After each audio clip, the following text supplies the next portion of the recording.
નમસ્કાર દર્શક મિત્રો, આપ જોઈ રહ્યા છો દીવ 24/7 ન્યૂઝ। તો જોઈએ આજના મહત્વના સમાચારમાં। પોશીના તાલુકા વિકાસ અધિકારીની દીકરીનો જન્મદિવસની અનોખી રીતે ઉજવણી કરવામાં આવી।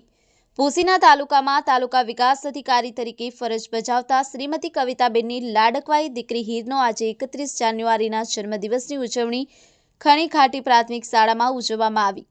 સામાન્ય રીતે અધિકારી, પદાધિકારી કે કોઈ પૈસાદાર લોકો હોય તે પોતાના બાળકોના જન્મદિવસની ઉજવણી મોટી હોટલોમાં ધામધૂમથી ઉજવતા હોય છે, પણ કવિતાબેન દ્વારા પોતાની દીકરીના જન્મદિવસની ઉજવણી આદિવાસી વિસ્તારમાં આવેલા ગરીબ પરિવારના બાળકો સાથે કેક કાપી અને સાથે 200 જેટલા બાળકોને નાસ્તો કરાવી અને દરેક બાળકોને અભ્યાસ માટેની કીટ આપી અને કરવામાં આવી હતી।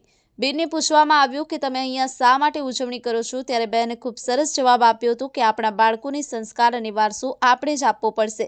ખરેખર તાલુકાના મુખ્ય અધિકારી છે તો પણ ગરીબ બાળકો સાથે ઉજવણી કરવા બદલ ખણીખાટી શાળા પરિવાર વતી બેનને દિલથી વંદન સાથે અભિનંદન।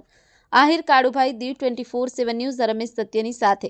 આપની આસપાસ બનતી ઘટનાના સમાચાર જોવા માટે દીવ 24 ન્યૂઝને લાઇક કરો, શેર કરો, ચેનલને સબસ્ક્રાઇબ કરો।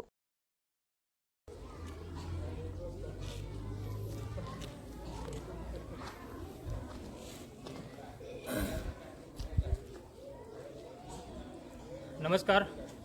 खास आज 31 जान्युआरी अमरा पोशीना तालुका विकास अधिकारी बेन श्री कविताबेन लाडकभाई दीकरी हीर बेटानो जन्मदिवसनी उजवणी खास अमारी खणीकाठी प्राथमिक शाळाओमां उजववामां आवी। सामान्य रीते आपणे जोई शकता होईए के भाई कोईपण अधिकारी पदाधिकारी गण होय अथवा तो कोईपण पैसादार लोको होय तो एमना बाळकोना जन्मदिवसनी उजवणी खूब मोटी होटलोमां अने धामधूमथी करता होय छे।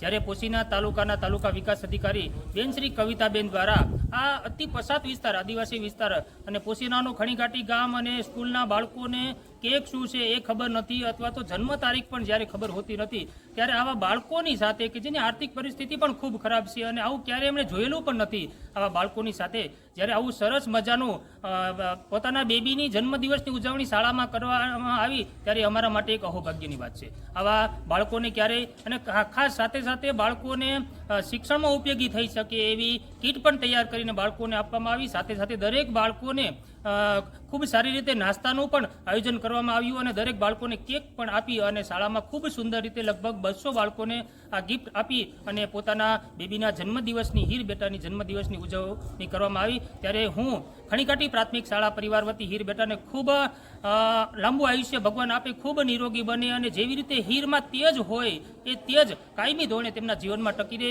એવી હું ભગવાન કૃષ્ણને પ્રાર્થના કરું અને ખણીકાટી શાળા પરિવાર વતી હું દિલથી આભાર માનું છું કે તેમણે આવા વિચારો આવ્યા અને આવું એક પ્રયત્ન કર્યો, એ એક અહોભાગ્યની વાત છે। આભાર।